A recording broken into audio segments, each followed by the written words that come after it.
பொறுமைன்னா என்ன? பொறுமைன்னா நம்ம ஒண்ணு விளங்கி வச்சிருக்கோம்.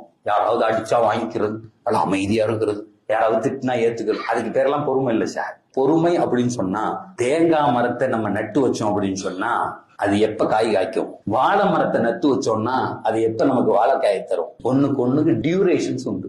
ஒரு பெண்ணு குழந்தை உண்டாயிருக்க 10 மாசம். சரி, நமக்கு எதெல்லாம் தெரிகிறதோ புல்ல 10 மாசம் கழிச்சு வரும். தென்னை மரம் 5 வருஷம் கழிச்சு தேங்காய் காய்க்கும். மாமரம் 5 வருஷம் கழிச்சு காய்க்கும்.